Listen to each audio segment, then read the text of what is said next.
Hello, friends. Good morning. I hope you are all fine in your home. So, uh, good morning. Here today we are discussing about Standard 11, Chapter 5, 5.9 Common Forces in Mechanics. Mechanics में जितने भी common forces हैं उन सभी के बारे में आज हम लोग बात करने वाले हैं.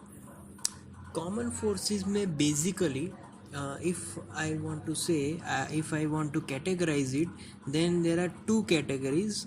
First is the contact force and another is non-contact force. ठीक है. तो पहले नॉन कॉन्टैक्ट फोर्स के बारे में देख लेते हैं कि what are the non contact forces examples.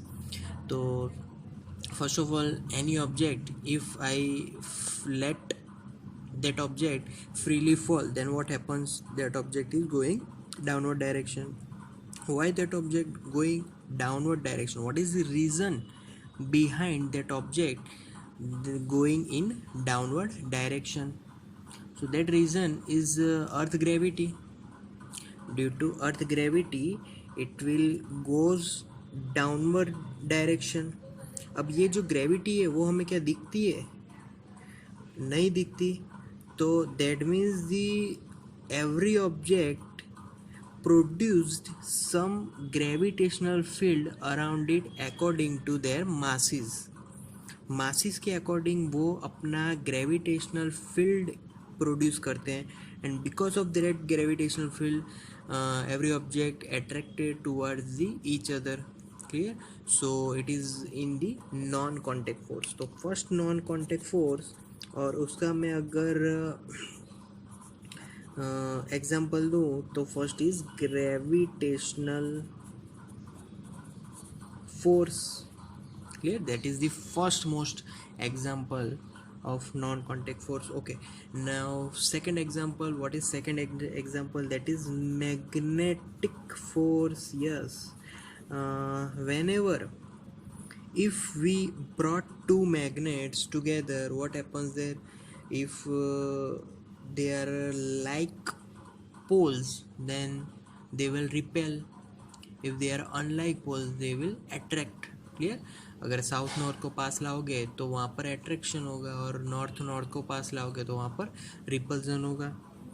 अब जब वो अट्रैक्शन और रिपल्जन होता है उस टाइम पे कोई बॉडी टच में होती है? नहीं होगी. तो there is without any contact there will be force there. Clear. So magnetic force is considered as non-contact force.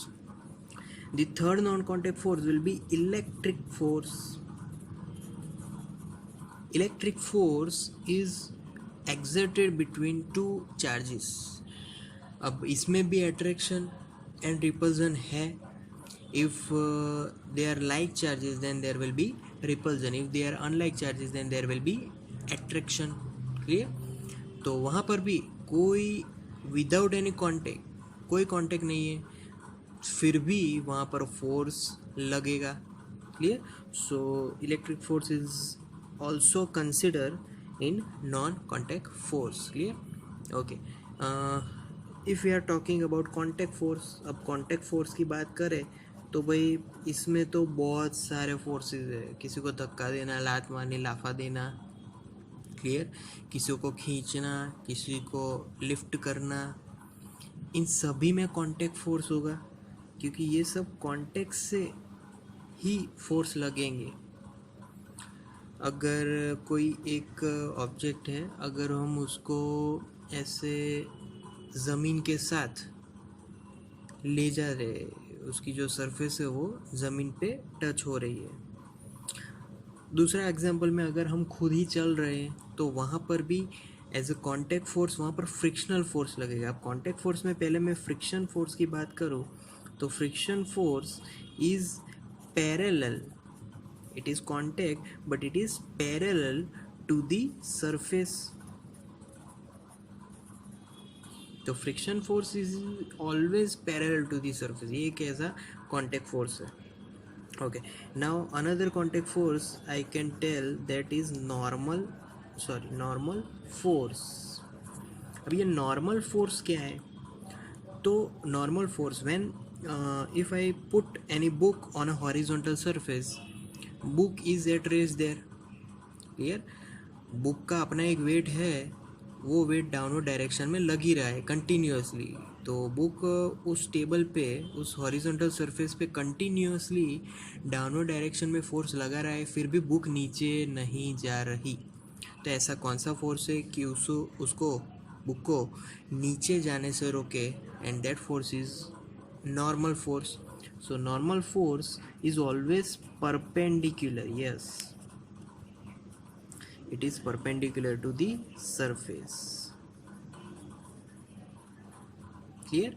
तो ये भी एक कॉन्टैक्ट फोर्स है। कॉन्टैक्ट फोर्स में तो बहुत सारे, अगर मैं यहाँ पर बायोन फोर्स ला दूँ, अगर कोई ऑब्जेक्ट को मैं पानी में डुबो दूँ तो then there will be buoyant force, buoyancy आ जाएगी। तो buoyant force is all over the surface, मतलब सारी सरफेस पे कांटेक्ट बना के वो फोर्स लगेगा। क्लियर? दूसरा है एक